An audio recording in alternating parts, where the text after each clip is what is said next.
किसी पार्टिकल को एनर्जी देने के लिए जिस मशीन का इस्तेमाल किया जाता है उस मशीन को स्टूडेंट्स हम बोलते हैं particle accelerator. Students, particle accelerator के रूप में आज हम साइक्लोट्रॉन को स्टडी करेंगे। स्टूडेंट्स, साइक्लोट्रॉन बेसिकली स्टूडेंट्स पहले हम इसकी कंस्ट्रक्शन को देख लेते हैं कि साइक्लोट्रॉन किस तरीके से बना होता है। साइक्लोट्रॉन में एक इलेक्ट्रोमैग्नेट होती है और इस इलेक्ट्रोमैग्नेट्स के दोनों पोल्स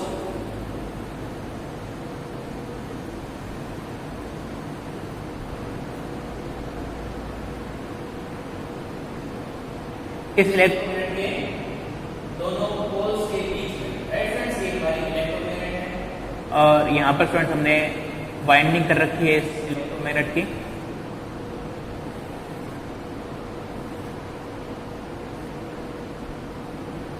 और इसी प्रकार से ये स्टूडेंट्स की हमारी वाइंडिंग्स हैं इलेक्ट्रोमैग्नेट्स की और ये वाइंडिंग्स है स्टूडेंट्स से किसी डीसी सोर्स द्वारा जुड़ी हुई है और स्टूडेंट्स इस कारण से इन दोनों पोल्स के बीच में मैग्नेटिक फील्ड प्रोड्यूस हो जाता है। स्टूडेंट्स, आपको पता है ना कि इलेक्ट्रोमैग्नेट तो ऑब्वियसली बात है ये मैग्नेटिक फील्ड प्रोड्यूस करेगी, तो स्टूडेंट्स इन दोनों पोल्स के बीच में मैग्नेटिक फील्ड प्रोड्यूस हो जाता है। स्टूडेंट्स, ये इसकी कोर है स्टूडेंट्स इलेक्ट्रोमैग्नेट की। अपने इस तरीके से शो करते हैं। राइट स्टूडेंट्स, ये जो पूरा हिस्सा होता है स्टूडेंट्स ये वाला ये कोर होता है स्टूडेंट्स और इस कोर पर जो है कॉपर की वायर लपेट दी जाती है। राइट, और जिसके कारण स्टूडेंट्स जब इस कॉपर की वायर में करंट फ्लो होता है, राइट, इस वायरिंग में जब करंट फ्लो होता है तो इन दोनों पोल्स के बीच में मैग्नेटिक फील्ड जनरेट हो जाता है। अब स्टूडेंट्स इन दोनों पोल्स के बीच में एक चैम्बर होता है। स्टूडेंट्स, और इस चैम्बर में एक वैक्यूम पंप के द्वारा, राइट, इस चैम्बर में एक वैक्यूम पंप के द्वारा इसके अंदर भरी हुई जो एयर होती है उसको बाहर निकाल दिया जाता है। राइट स्टूडेंट्स, क्या करते हैं, वैक्यूम चैम्बर द्वारा इसके अंदर जो एयर भरी हुई होती है उसको बाहर निकाल दिया जाता है और जिस कारण से स्टूडेंट्स इस चैम्बर में एक वैक्यूम क्रिएट हो जाता है। और आपको पता है स्टूडेंट्स जो वैक्यूम होता है उसमें एयर का कोई भी मॉलिक्यूल नहीं पाया जाता। राइट, और जिस कारण से स्टूडेंट्स कोई भी पार्टिकल जो उसमें एक्सलेट हो रहा है वो उन एयर के मॉलिक्यूल से टक्कर नहीं करेगा और टक्कर नहीं करने के कारण स्टूडेंट्स एक्स्ट्रा जो आयंस होंगे, मैंने आपको स्टूडेंट्स पिछले वीडियो लेक्चर में बताया था जब हमने डिटेक्टर्स के बारे में, जब हमने पार्टिकल डिटेक्टर्स के बारे में स्टडी किया था, GM2 के बारे में स्टडी किया था, मैंने आपको बताया था कि स्टूडेंट्स जब एक्सलेटेड पार्टिकल किसी मॉलिक्यूल से टकराते हैं तो उसके इलेक्ट्रॉन्स और जो आयंस हैं उसको सेपरेट कर देते हैं। राइट स्टूडेंट्स, तो चूंकि इसके अंदर वैक्यूम है, इसके अंदर कोई भी मॉलिक्यूल प्रेजेंट नहीं है, इसलिए जो पार्टिकल इसके अंदर एक्सलेट हो रहा है उसकी किसी भी मॉलिक्यूल से टकराने की या किसी प्रकार के मॉलिक्यूल से टकराने की संभावना नहीं है। राइट स्टूडेंट्स, अब स्टूडेंट्स क्या करते हैं कि इस चैम्बर, स्टूडेंट्स ये है वो चैम्बर और मैंने आपको बताया था कि जो चैम्बर है इसको मैं इस तरीके से, ये हम जो देख रहे हैं स्टूडेंट्स इसका साइड व्यू है, यानी कि ये जो साइक्लोट्रॉन का स्टूडेंट साइड व्यू है और ये स्टूडेंट साइक्लोट्रॉन का अपर व्यू है। ये साइड व्यू है स्टूडेंट्स, यानी कि हम साइक्लोट्रॉन को अभी साइड से देख रहे हैं। राइट, और ये स्टूडेंट्स अपर व्यू है इसका, यानी कि यदि इस साइक्लोट्रॉन को यदि मैं ऊपर से देखूंगा, राइट, तो मेरे को चैम्बर किस तरीके से दिखाई देगा वो मैं आपको बना के दिखा रहा हूं। तो स्टूडेंट्स ये एक वैक्यूम चैम्बर है स्टूडेंट्स और अब स्टूडेंट्स इस चैम्बर के अंदर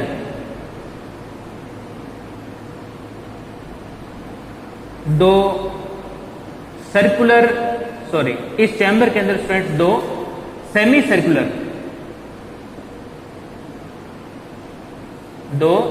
सर्कुलर मेटेलिक बॉक्स होते हैं स्टूडेंट्स, राइट। और in semi circular metallic box की जो डिजाइन होती है स्टूडेंट्स, वो इंग्लिश अल्फाबेट के डी वर्ड के, देखा स्टूडेंट्स, ये एक डी वर्ड के जैसा है।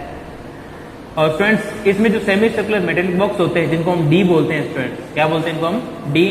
इनकी स्टूडेंट संख्या 2 होती है, राइट, और दोनों आमने सामने होते हैं, यानी एक डी तो स्टूडेंट ये रही और दूसरी डी स्टूडेंट ठीक इसके सामने होती है,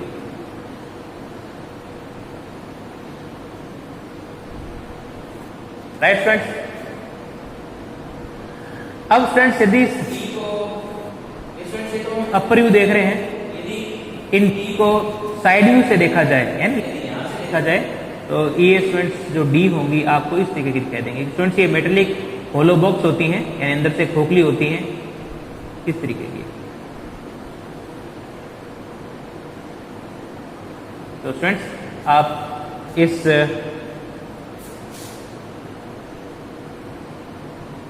डायग्राम को देखते हुए आप इसके अंदर की जो स्ट्रक्चर है उसको समझ सकते हो किस टाइप की होगी, राइट स्टूडेंट्स। तो आप देख सकते हो स्टूडेंट्स, ये एक इस प्रकार का मेटल बॉक्स है और अंदर से स्टूडेंट्स ये खोखला है, राइट, होलो है। अब स्टूडेंट्स क्या हुआ कि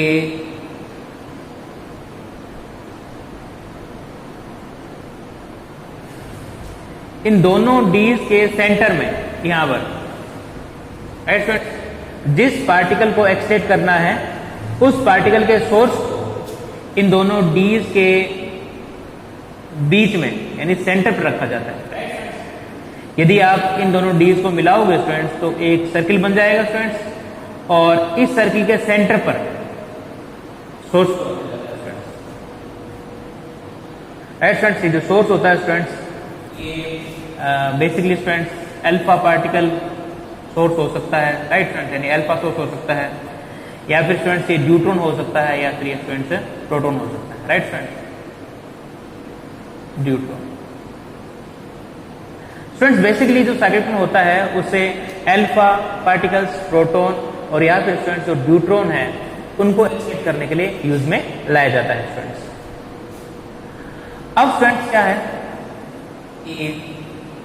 ये जो पूरा चैम्बर होता है, राइट, ये दो मैग्नेटिक फील्ड, राइट, जो मैंने आपको यहां पर बताया। अब स्टूडेंट्स ये जो दोनों डीज होती हैं स्टूडेंट्स, ये बेसिकली स्टूडेंट्स इलेक्ट्रोड होती हैं, क्योंकि स्टूडेंट्स मैंने बताया था आपको कि ये मेटेलिक बॉक्सेस हैं, यानी कि मेटल से बनी हुई स्टूडेंट्स। अब स्टूडेंट्स ये जो दोनों डीज होती हैं एक इलेक्ट्रोड्स का भी काम करती है, राइट, और स्टूडेंट्स इसलिए स्टूडेंट्स इनको एक आरएफ सोर्स द्वारा जोड़ा जाता है, राइट। आरएफ सोर्स का मतलब स्टूडेंट्स क्या हो गया? Radio frequency, right. तो स्टूडेंट्स कहने का मतलब ये है कि इन दोनों डीज को एक ऐसी वोल्टेज से जोड़ा जाता है जो कि अल्टरनेटिंग होती है, राइट स्टूडेंट्स। क्या करते हैं स्टूडेंट्स, इन दोनों डीज को एक एसी सोर्स द्वारा जोड़ देते हैं। इसकी फ्रीक्वेंसी रखी जाती है स्टूडेंट्स 50 मेगाहर्ट्ज से 100 मेगाहर्ट्ज के बीच में, राइट, 50 मेगाहर्ट्ज से 100 मेगाहर्ट्ज के बीच में। स्टूडेंट्स ये जो फ्रीक्वेंसी होती है ये पार्टिकल पे डिपेंड करती है, जिस पार्टिकल को एक्सट्रैक्ट किया जा रहा है उसी पार्टिकल की कोडिंग रखी जाती है स्टूडेंट्स। इस फ्रीक्वेंसी को निकालने का एक फॉर्मूला भी है स्टूडेंट्स, जिसको हम इस वीडियो लेक्चर में डिस्कस करेंगे स्टूडेंट्स। अब स्टूडेंट्स क्या है, सोर्स होता है स्टूडेंट्स, इसकी फ्रीक्वेंसी रखी जाती है स्टूडेंट्स 50 मेगाहर्ट्ज से 100 मेगाहर्ट्ज के बीच में, राइट, 50 मेगाहर्ट्ज से 100 मेगाहर्ट्ज के बीच में। स्टूडेंट्स ये जो फ्रीक्वेंसी होती है ये पार्टिकल पे डिपेंड करती है। इसका मतलब ये स्टूडेंट्स कि कौन सा पार्टिकल एक्सट्रैक्ट किया जा रहा है उस पार्टिकल के अकॉर्डिंग ही ये फ्रीक्वेंसी रखी जाती है स्टूडेंट्स। इस फ्रीक्वेंसी को निकालने का एक फॉर्मूला भी है स्टूडेंट्स, जिसको हम इस वीडियो लेक्चर में डिस्कस करेंगे स्टूडेंट्स। अब स्टूडेंट्स क्या है, हमारा एसी सोर्स होता है, इसकी फ्रीक्वेंसी रखते हैं स्टूडेंट्स हम 50 मेगाहर्ट्ज टू 100 मेगाहर्ट्ज। अब स्टूडेंट्स क्योंकि ये जो फ्रीक्वेंसी है ये इलेक्ट्रोमैग्नेटिक स्पेक्ट्रम के रेडियो रीजन में आती है स्टूडेंट्स, इसलिए इस सोर्स को हम बोलते हैं students radio frequency source, right students. इसलिए इस अल्टरनेटिंग सोर्स को हम क्या बोलते हैं स्टूडेंट्स? Radio frequency source. अब स्टूडेंट्स ये जो रेडियो फ्रीक्वेंसी सोर्स है इसकी वोल्टेज कितनी रखी जाती है? राइट स्टूडेंट्स, अब स्टूडेंट्स ये जो वोल्टेज जो रखी जाती है इस रेडियो फ्रीक्वेंसी सोर्स की, उसको हम रखते हैं स्टूडेंट्स 30 किलो वोल्ट से लेकर 100 kilo volt, right?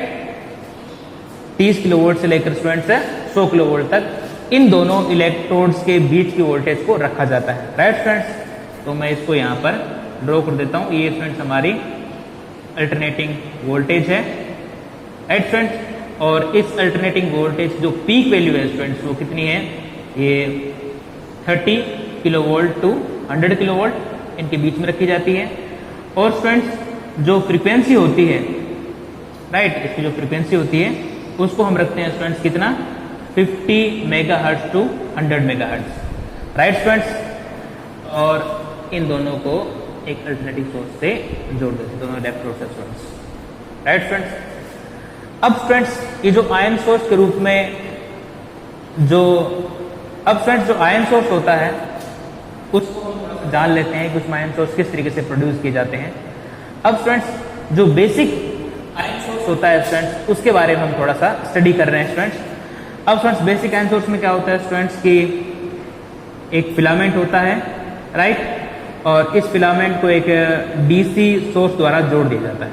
Right students, आपको पता है जैसे आपने हीटर देखा हुआ स्टूडेंट्स, अब जब हीटर में आप करंट फ्लो करवाते हो तो हीटर गर्म हो जाता है, लाल हो जाता है। राइट स्टूडेंट्स, ठीक वही हीटर है स्टूडेंट्स ये भी। अब स्टूडेंट्स ये जो फिलामेंट होता है, ये फिलामेंट बेसिकली स्टूडेंट्स नाइक्रोम का बना होता है, और इस फिलामेंट को हमने जो है एक डीसी वोल्टेज सोर्स द्वारा जोड़ दिया, मान लो 12 वोल्ट का सोर्स है। अब स्टूडेंट्स इस फिलामेंट के आगे एक कैथोड लगा रहता है। राइट स्टूडेंट्स, और कैथोड की वोल्टेज रखी जाती है स्टूडेंट्स नेगेटिव। राइट, और स्टूडेंट्स ये जो पूरा चैम्बर होता है स्टूडेंट्स एक कांच की नली में बंद होता है। राइट स्टूडेंट्स, ये पूरा चैम्बर जो होता है वो कांच की नली में बंद होता है, यानी जो पूरा सिस्टम होता है स्टूडेंट्स ये एक कांच में बंद होता है स्टूडेंट्स। यहाँ पर हम एक नेगेटिव इलेक्ट्रोड जिसको हम कैथोड बोलते हैं स्टूडेंट्स लगा देते हैं। अब स्टूडेंट्स होगा क्या कि जैसे फिलामेंट गर्म हो जाता है, और चूंकि ये जो इलेक्ट्रोड है इस फिलामेंट के बिल्कुल पास है, इसलिए ये जो कैथोड है, राइट, वो भी गर्म हो जाएगा। अब स्टूडेंट्स जैसे ही ये गर्म होगा तो थर्मोआयनिक एमिशन, राइट स्टूडेंट्स, थर्मोआयनिक एमिशन यानी कि तापायनिक उत्सर्जन के द्वारा, यानी कि थर्मोआयनिक एमिशन के द्वारा स्टूडेंट्स इलेक्ट्रॉन को उत्सर्जित करेगा, यानी इलेक्ट्रॉन को इमिट करेगा। राइट स्टूडेंट्स, अब स्टूडेंट्स ये जो इलेक्ट्रॉन है ये इस ट्यूब के दूसरे सिरे पर जो हमारा एनोड लगा हुआ है students, right, anode basically positive होता है, राइट, और ये स्टूडेंट्स कैथोड जो है हमारा नेगेटिव होता है। अब स्टूडेंट्स जो इलेक्ट्रॉन है ये इस पॉजिटिव इलेक्ट्रोड की तरफ मूव करेंगे। राइट, अब स्टूडेंट्स जिस गैस को हमको आयनाइज करना है, राइट, यानी कि जिस गैस के जो आयंस हमको चाहिए इस साइक्लोट्रॉन में यूज करने के लिए, तो स्टूडेंट्स उस गैस को हम क्या करते हैं इसके अंदर भर देते हैं। राइट स्टूडेंट्स, मान लो हमने इसमें हाइड्रोजन भर दी। अब स्टूडेंट्स होगा क्या कि ये जो इलेक्ट्रॉन्स है स्टूडेंट्स जब ये कैथोड की तरफ मूव करेंगे, राइट, तो यहाँ जो हाइड्रोजन के स्टूडेंट्स जो मॉलिक्यूल्स है उनको टक्कर करेंगे, राइट, और स्टूडेंट्स टक्कर करने के बाद में उनको आयंस के रूप में कन्वर्ट कर दे देंगे। राइट स्टूडेंट्स, अब स्टूडेंट्स इस प्रकार से हमको एक पॉजिटिव आयन मिलता है और एक इलेक्ट्रॉन मिलता है। अब स्टूडेंट्स ये जो इलेक्ट्रॉन होगा ये भी कैथोड की तरफ मूव करेगा, और स्टूडेंट्स जब ये कैथोड की तरफ मूव करेगा तो इसके रास्ते में आने वाले जो हाइड्रोजन के मॉलिक्यूल्स हैं उनसे टक्कर करके स्टूडेंट्स उनको भी ये आयनाइज कर देंगे। राइट स्टूडेंट्स, अब स्टूडेंट्स होगा क्या कि जैसे ही ये जो पॉजिटिव आयंस हैं, राइट, जब ये मूव करते हुए कैथोड की तरफ आएंगे, राइट, ये भी स्टूडेंट्स कैथोड की तरफ आएगा और ये भी स्टूडेंट्स कैथोड की तरफ आएगा। अब स्टूडेंट्स जैसे ही कैथोड की तरफ आएंगे और जैसे कैथोड से कोलाइड करेंगे, कोलाइड करने के साथ ही स्टूडेंट्स इस कैथोड से और अधिक इलेक्ट्रॉन निकाल देंगे बाहर।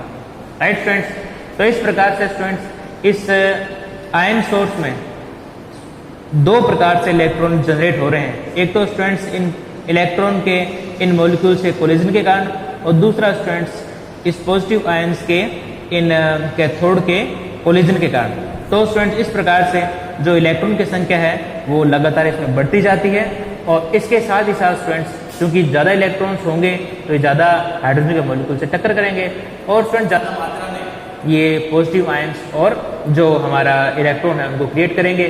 तो स्टूडेंट्स जो पॉजिटिव आयंस होंगे इनकी संख्या स्टूडेंट्स धीमे धीमे बढ़ती जाएगी, और इसी के साथ स्टूडेंट्स जो इलेक्ट्रॉन उनकी संख्या भी धीमे धीमे बढ़ती जाएगी। अब स्टूडेंट्स उसके बाद में हम क्या करेंगे, यहाँ पर एक नेगेटिव इलेक्ट्रोड लगा देंगे। Right, negative electrode. अब स्टूडेंट्स क्या होगा कि इसके बाहर चूंकि यहाँ पर नेगेटिव इलेक्ट्रोड लगा हुआ है, इसलिए जो हाइड्रोजन का मॉलिक्यूल होगा स्टूडेंट्स, सॉरी जो हाइड्रोजन का आयन होगा स्टूडेंट्स, यानी ये जो पॉजिटिव आयन होगा ये इस नेगेटिव इलेक्ट्रोड के द्वारा अट्रैक्ट किया जाएगा। राइट, और स्टूडेंट्स इसके अट्रैक्शन से ये जो है बाहर की तरफ निकल आएगा। राइट स्टूडेंट्स, और जब ये बाहर की तरफ निकल आएगा स्टूडेंट्स, इसके बाद में हम एक और नेगेटिव इलेक्ट्रोड का इस्तेमाल करेंगे। राइट, यानी एक और कैथोड का इस्तेमाल करेंगे, और इस कैथोड की वोल्टेज को थोड़ा हाई रखेंगे, और इस कारण स्टूडेंट्स जैसे जैसे ये हाइड्रोजन का जो आयन है बाहर निकलेगा और इस इलेक्ट्रोड के जब आसपास से मूव करेगा तो इसकी स्पीड स्टूडेंट्स काफी बढ़ जाएगी, और फिर ये सीधा बाहर निकल आएगा। राइट स्टूडेंट्स, अब स्टूडेंट्स ये इसका एक बेसिक सा स्ट्रक्चर स्टूडेंट्स हमने पढ़ा, और इस वीडियो लेक्चर के स्टूडेंट्स जो नेक्स्ट पार्ट है उसमें हम इसकी वर्किंग को समझेंगे।